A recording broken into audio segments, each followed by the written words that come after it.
Well, we can go deeper on this story now with William Jordan, who was America's Deputy Chief of Mission in Algiers until 2011, the height of the Arab Spring. And prior to that, served as a diplomat in various countries in the Middle East, as well as in Paris. Thanks for talking to us here on France 24. Good morning. So how much would you say is hinging on Barrot's visit today to Algiers?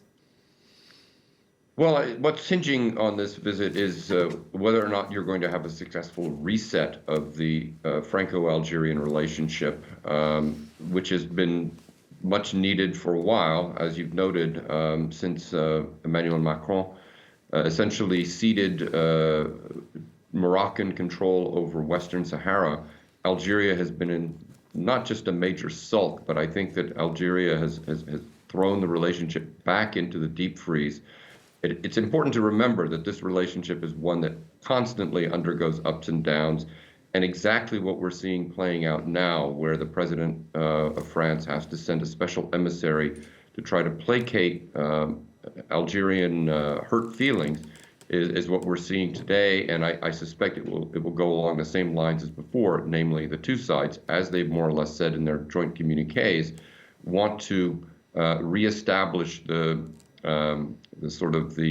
roadmap for moving forward and outlining the areas in which they can, piece by piece, look at the relationship and try to put things on a better track and try to tone down some of the tension and the real animosity and enmity, at least on the government level. Now, the links, economic, social, between France and Algeria are extensive. So this period has presumably already had some significant consequences on people's lives. I would presume so. I mean, there are a lot of people who have found themselves in, I'm sure, situations involving the French administration here in France. I mean, Algerians living here, finding it harder to get their visas taken care of. I mean, the Boualem Sansal situation underscores that the situation politically in Algeria is quite difficult, and that people who run afoul of Algerian law can find themselves thrown in prison and facing stiff penalties. And this perforce involves people like Boualem Sansal, who have French nationality as well. The economic relationship, I think, trying to pin too much on that, I think overplays just how much Algeria and France are major commercial partners beyond a few items. France is not as much the dominant importer in Algeria as it once was, but what the French are important for symbolically to the Algerians is as a source of investment and economic well-being, and that is certainly something that is affected by all of this. I think, lastly, the security relationship is probably the one thing that the French are most keen to put back on track, since whether you're talking about counterterrorism or other things involving what security services tend to discuss. That's the kind of thing that France really needs much more than the Algerians. But even the Algerians will accept that it's better to have good relations with Paris than to have frosty ones. And this Western Sahara issue, presumably France obviously knew that they were going to be bouncing a hot potato, as it were, when they decided to do this change of recognition. Why is this issue of such sensitivity in Algeria and Morocco? Well, for Morocco, it's a test of French and any country's good intentions towards Morocco, because as far as Morocco is concerned, the sovereignty of the Western Sahara is considered to be, they literally say this, a sacred cause. This is a disputed territory that goes back, over 50 years in terms of when Spain withdrew from it as the colonial power. Algeria supported the resistance movement, Polisario, out of long-standing principled support for the concept of self-determination.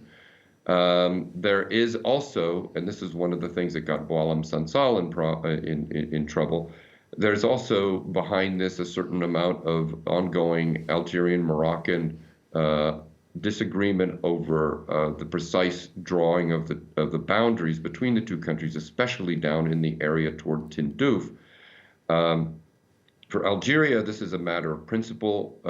For Morocco, it's sort of a litmus test in terms of how you feel.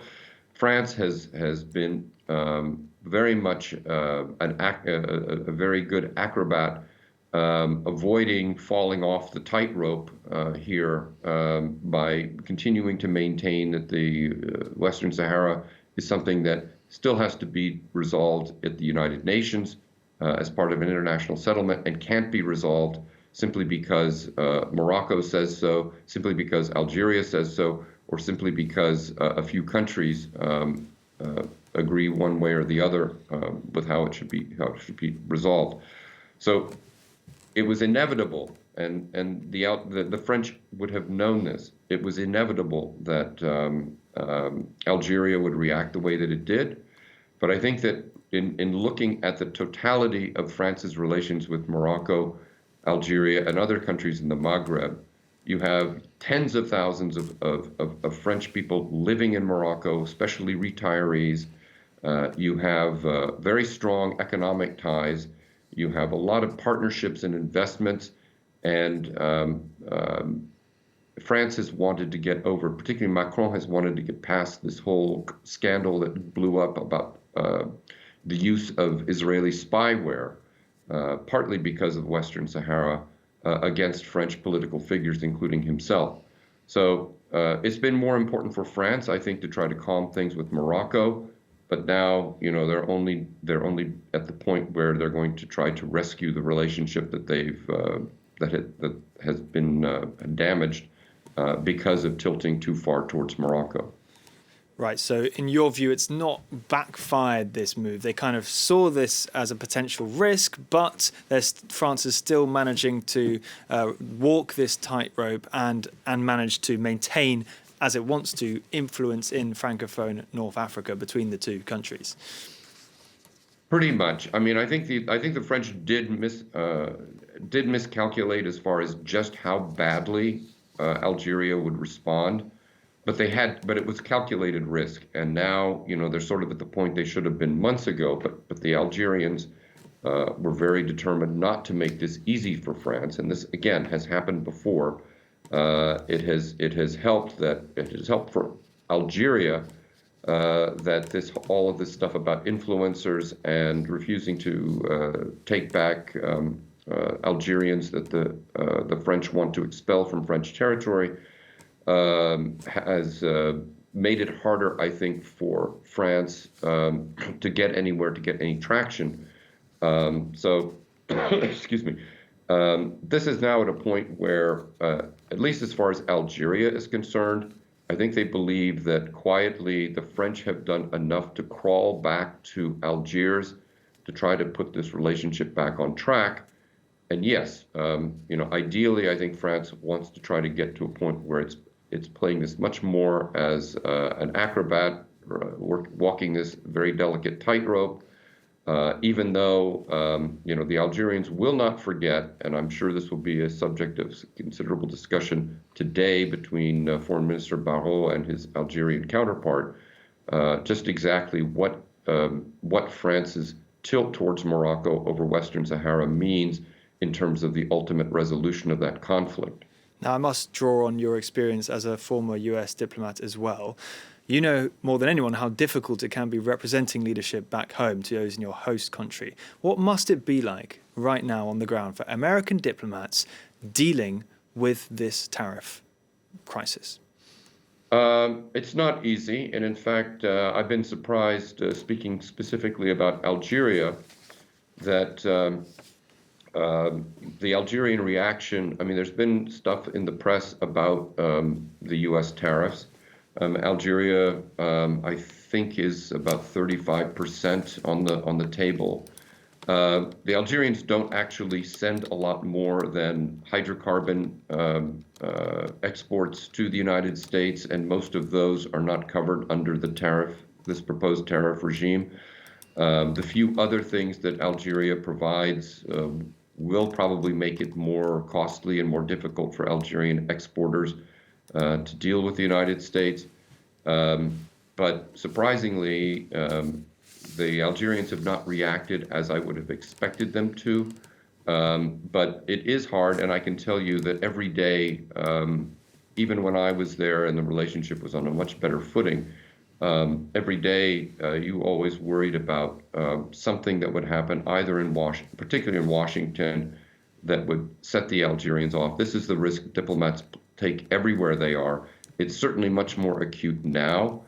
And, I don't think, for example, in Algeria, it's so bad as it is, say, here in Paris, where, as we know, every day things that President Trump and others in his administration say and do evoke an inevitable reaction on the part of President Macron and others. And this is a tough time, and it's not easy, I assure you, being a diplomat, especially if in your heart of hearts you're not entirely 100% in agreement with what the policy of the United States government is at that moment. William Jordan, thank you very much. Tough time, maybe putting it a bit diplomatically for some countries. Thanks so much for speaking to France 24.